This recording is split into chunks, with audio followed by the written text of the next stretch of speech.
કદાચ કોઈને માનતા ન સફળ થતી હોય તો એવું બની શકે. તમે આજ વાત કરી. ઘણા બધાને નથી ખબર, એ બધા મનોમન અહીંયા આવીને માનતા લઈને વયા જતા હોય. ઘણી વાર મંદિરનો સંપર્ક જ ન કર્યો હોય ને, અહીંયા આવ્યા હોય, માનતા લઈ ગયા હોય, પણ એને ખબર જ નથી કે અહીંયા માનતાનો નિયમ શું છે.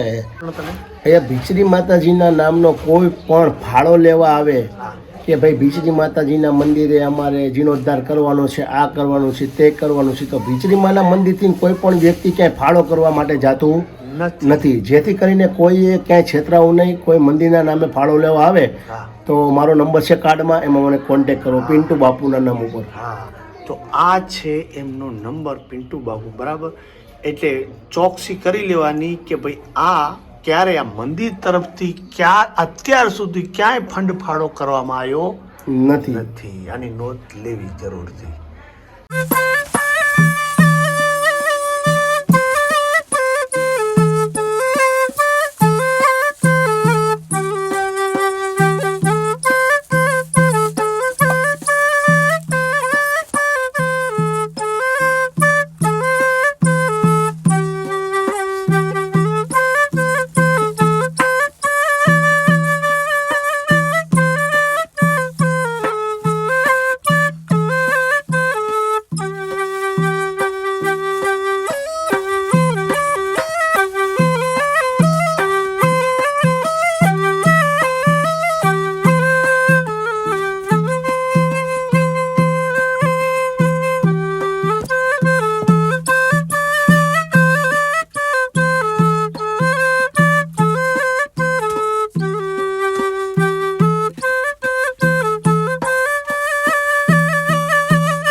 જય ભીચરીમાં. ક્યાંથી આવો છો?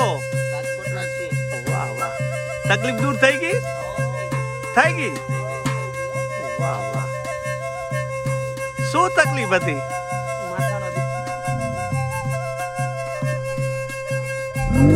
ગયો એ પડ્યા, એ મારી પડ્યા.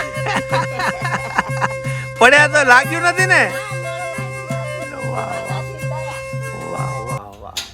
જય ભીચરીમાં ભગવતી હવની આશા પૂરી કરે એવી અમારા દર્શકોની પણ આશા પૂરી કરજે જોગમાયા. જય ભીચરીમાં, જય ભીચરીમાં, જય માતાજી. હાલો.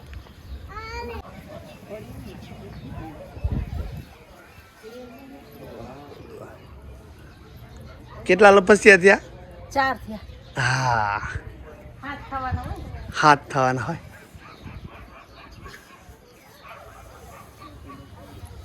તમને તો બાળપણ બેન યાદ આવતું હોય છે ને? હા હો. નાનપણમાં આપણે આપણા મા બાપ ભેગા આવતા, બગીચામાં રમવા જઈએ, મામાના ઘર રમવા જઈએ. ડુંગર ઉપર ક્યાંક ગયા હોય ત્યાં થોડા થોડ. ભીચરી માતાજીના આપણે અત્યારે દર્શન કરી રહ્યા છીએ અને અહીંયા એક બેન લપસ્યા ખાઈ રહ્યા છે. લપસ્યા ખાઈ લે એટલે પછી પૂછીએ કે એમનું માતાજી પ્રત્યેનું શું અનુભવ છે. અને આવી રીતે ચારે બાજુ ડુંગર છે અને ભગવતી ભીચરી માતાજી અહીંયા ડુંગર ઉપર સ્થિત છે. રાજકોટથી લગભગ પૂર્વ દિશામાં આ સ્થળ આવેલું છે. બરાબર. હવે આપણે થઈ ગયા ને. હવે તમને જે માતા માની હતી. હા મારા પગ બહુ દુખતા હતા. અચ્છા. તો રાત આખી નીંદર ના આવતી. હા. માતાજીની 2 થેલી મીઠાની માની હા. અને લપસિયા સાત ખાવાના માંડ્યા. ત્યાર પછી મારા પગ દુખતા બંધ થઈ ગયા. તમને આમ કેવું ફિલિંગ આવ્યું કે ખરેખર જાણે આમ કનેક્શન હા. ડાયરેક્ટ કનેક્શન છે. માં ખોડિયારને હાથે બીનું બેઠા છે, એના પ્રત્યે ફૂલ લાગણી છે ભીચરીમાં પ્રત્યે. અને હું તો કહું છું કોઈ બીને તકલીફ હોય અહીંયા આવવાનું ને માતાજી 100% મટાડે. બહુ જય સરસ. માતા. જય માતા. બહુ સરસ, બહુ સરસ. તો ભગવતી અહીંયા પણ આ જ ભીચરી માતાનું સ્વરૂપ છે ને? હા, અહીંયા પણ માતાજી બિરાજમાન છે. અને આ બાજુ છે લપસણી. અને આવી રીતે આ એક જ સ્થળ છે ને લપસિયા ખાવાનું? હા. અને હવે આપણે પાછળથી તમને બતાવી દઉં કે ચારે બાજુનો ખરેખર કેવો નજારો છે. અહીંયા મીઠું પણ મળતું હોય છે અને આવી રીતે અહીંયા બોર્ડ પણ મારેલું છે. જોઈ શકો છો કે અહીંયા મોજા કોઈને પણ પહેરવા નહીં એવી સૂચના લખેલી કે મોજા ક્યાં ને ક્યાં શું છે કે એક જૂતાનો જ અવશેષ છે એટલે જૂતા ન પહેરવા. અને આવી રીતે ત્યાં મીઠું મળે છે. ભેગું લઈ આવો તો ભલે ને. અહીંયા પણ મીઠું રાખે છે લોકો. અહીંયા જે પૂજારી બાપા હોય કે જે દુકાનો છે આપણે ખબર નહીં, પણ અહીંયા મીઠું મળે છે અહીંયા દુકાને પ્રસાદીને એવું. અને આ બાજુ છે રાજકોટ. અહીંયા હવે કયો ડેમ છે તો ખ્યાલ નથી, પણ કોઈ પણને કયો હે આ લાલપરી ડેમ છે ને. અને અહીંયા આપણે આ ભીચરી માતાજીનું એડ્રેસ અહીંયા કઈ રીતનું છે? રાજકોટ માર્કેટ યાર્ડ આગળથી સીધું નીકળો એટલે સીધું ભીચરી માતાએ જવાય. લગભગ 5 કિલોમીટર થાય. પૂર્વ દિશામાં થાય ને? પૂર્વ દિશામાં. અને બીજી બાજુથી કોઈ માણસ કેમ કે ચારે બાજુથી આવતા કોઈ આમાં ખેરડી ગામ થઈને અવાય. માલિયાસણથી જે બીજો રિંગ રોડ નીકળ્યો ને બરાબર. એ રિંગ રોડ ઉપર ચડો ને એટલે ખેરડી ગામ પાટિયું આવે ને ત્યાંથી આ બાજુ ભીચરી ગામ લખેલું આવે છે. ત્યાંથી નહીં માતાજી પછી આ જે રોડ ગયો આપણે ઈ રિંગ રોડ છે ને? આ જે રોડ ગયો ને એ આમ આડો રિંગ રોડ જે બીજા નંબરનો રહ્યો ને ત્યાં ટચ થાય છે. અને કોઈ ગોંડલ બાજુથી આવતું હોય તો ગોંડલ બાદથી આવતું હોય તો એને આ રાજકોટ થી જ સરળ પડે. બરાબર. બીજા નંબરમાં રિંગ રોડ અહીં થઈને અવાય છે અને રાજકોટ થી થઈને અવાય. બહુ નજીક ઈ થાય. સરસ. તો આપણે આ એડ્રેસ જાણી લીધું. આ ગામનું નામ પણ ભીચરી જ છે ને? ભીચરીમાં ભીચરી જ ગામનું નામ. હા. અને ભીચરીમાં ના માતાજીના નામ ઉપરથી જ ગામનું નામ પડ્યું. જૈન મિત્રો, હું છું બીજલભાઈ. મારી યુટ્યુબ ચેનલ બીજલભાઈ ગુજરાતી બ્લોગમાં તમારું સ્વાગત છે. ને આપણે આવી ગયા છીએ રાજકોટ. અહીંયા ભીચરી માતાજી શાયદ ગુજરાતનું એવો કોઈક માણસ હશે જે આ માતાજીથી પરિચિત નહીં હોય.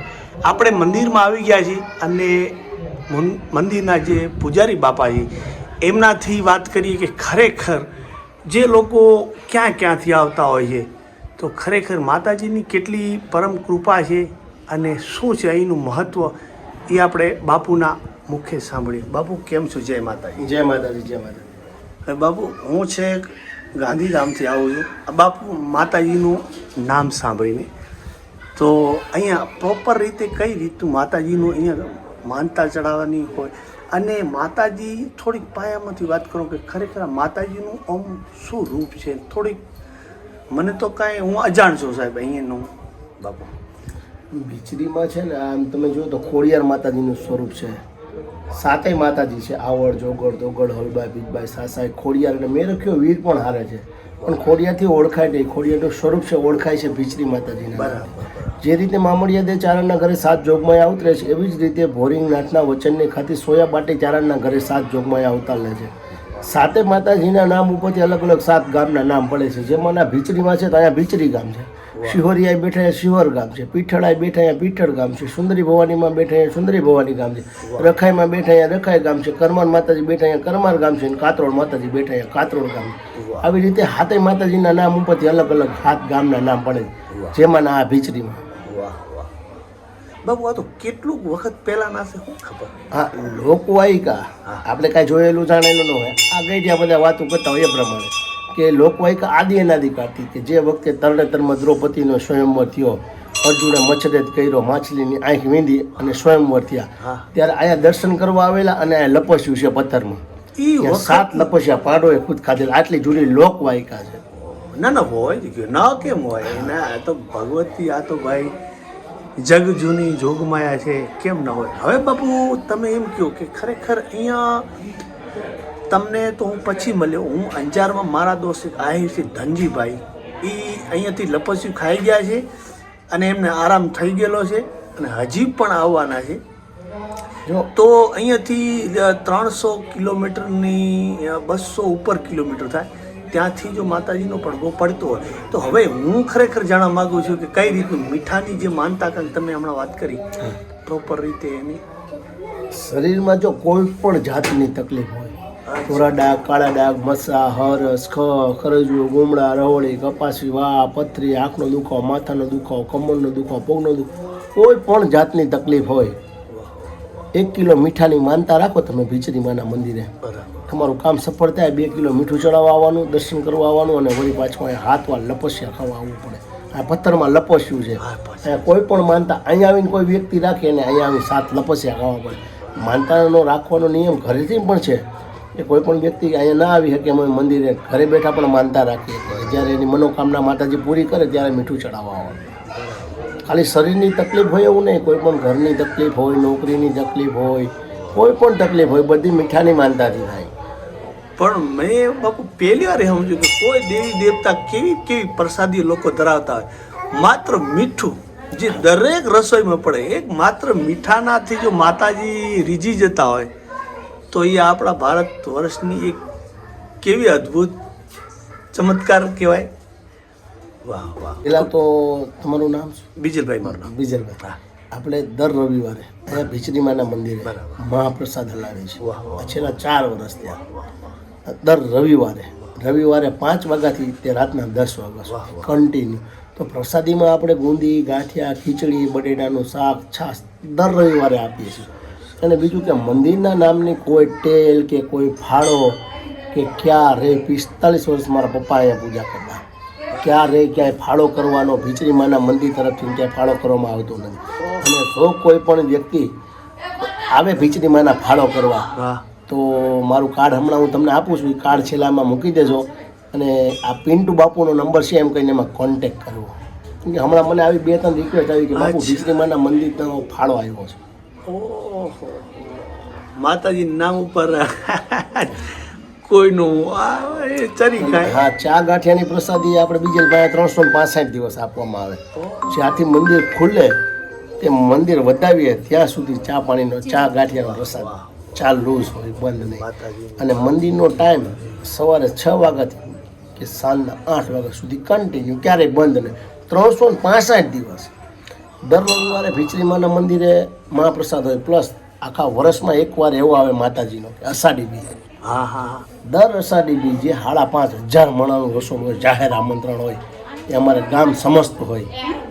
એમાં ચૂરમાના લાડવા, કઢી, ભૂંગળા, દાળ, ભાત, છાશ, પાપડ, આ બધું અનેક વાનગીઓ હોય માતાજીની પ્રસાદ. જે આપણે કાઠિયાવાડમાં એક પ્રચલિત કથા જે વાક્ય છે કે જ્યાં ટુકડો ત્યાં હરી ટુકડો.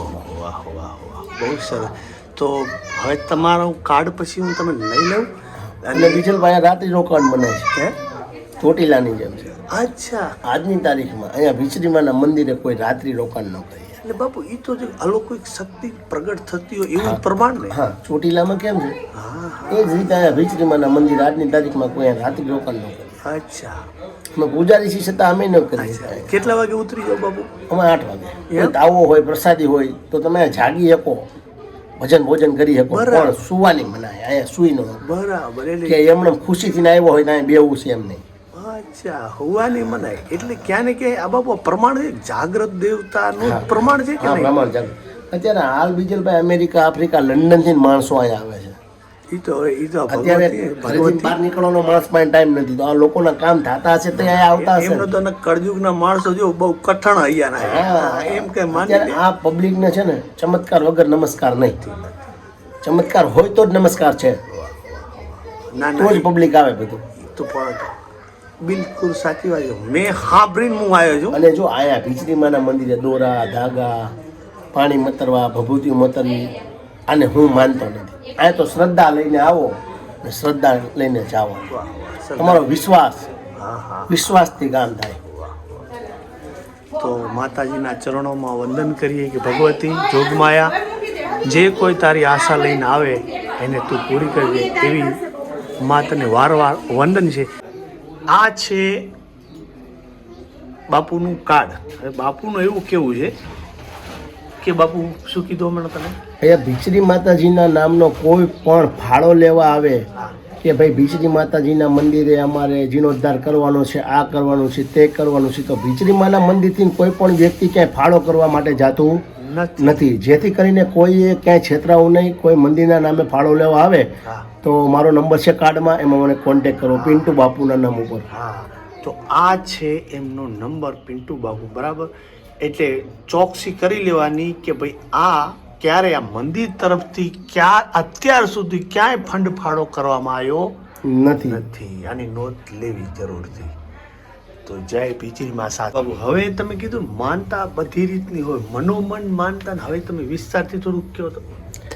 અહીંયા ભીચરીમાના મંદિરે એવું નહીં. અહીંયા બધા મંદિરોમાં તમે મનોમન માનતા કરતા હોય બધા હરેક વ્યક્તિ બરાબર કે આપણે કહીએ કે ભાઈ અહીંયા બોલીને માનતા કરીએ. ઘણા બધા પ્રશ્ન કરે કે બાપુ આપણી તો જે તકલીફ હોય માતાજીને તો ખબર જ હોય, પણ આપણે આપણા ઘરનું એક ધ્યાન ના રાખી શકતા હોય કે ઘરમાં કોને શું તકલીફ છે. એમાં આખા વિશ્વનું ધ્યાન રાખવાનું. એટલે અહીંયા માતાજીનું એવું બોલ છે કે ભાઈ તમે કાંઈ પણ માનતા કરવા આવો ને તો મને બોલીને તમારે સંભળાવવાનું. જેમ હું તમે જે વાત તકલીફ છે કરી એ માતાજીને બોલીને કહેવાનું કે હે ભીચરીમાં મને છેલ્લા ઘણા ટાઈમથી આની આ તકલીફ છે, સારું નથી થતું એટલે મેં આવ્યા છે, તમે ભીચરીમાં મને સારું કરી દેજો. 1 કિલો મીઠાની માનતા રાખી સારું કરશો, 2 કિલો ચડાવવા આવશું, પગે લાગવા આવશું ને વળી પાછા લપસ્યા ખાવા આવશું. આવું બોલવું પડે. મનમાં બોલી જ ન હાલે. ડાયરેક્ટ બોલીને સંભળાવવાનું માતાજી. જેમ આપણે વાત પછી કરી ભલે આજુબાજુ વાળા ન સંભળાય, આપણે બોલી આપણને સંભળાવવું જોઈએ. આવું બોલવું. અને કદાચ કોઈને માનતા ન સફળ થતી હોય તો એવું બની શકે. તમે આજ વાત કરી હા, ઘણા બધાને નથી ખબર. એ બધા મનોમન અહીંયા આવીને માનતા લઈને વયા જતા હોય. ઘણી વાર મંદિરનો સંપર્ક જ ન કર્યો હોય ને અહીંયા આવ્યા હોય માનતા લઈ ગયા હોય પણ એને ખબર જ નથી કે અહીંયા માનતાનો નિયમ શું છે. માનતા લઈને વયા જતા હોય પણ શ્રદ્ધા હોય તો એની માનતા તોય સફળ થાય. પણ ઘણા માણસો એમ કે બાપુ અમે મનમાં બોલ્યા તમને નથી સારું થયું, એવો પ્રશ્ન આવે. નથી આવતા ને એવો પ્રશ્ન આવે. એ ધ્યાન રાખ્યા જેવું. હા, તો આ માતાજી આગળ ઊભા રહી કે ભગવતી જેમ આપણે માણસ આગળ વાત કરતા હોય ને એવી રીતે ઊભા રહીને રૂબરૂ માનતા માનો તો વિશેષ. એટલે એ રીતે બાપુએ આપણે સમજાવ્યું.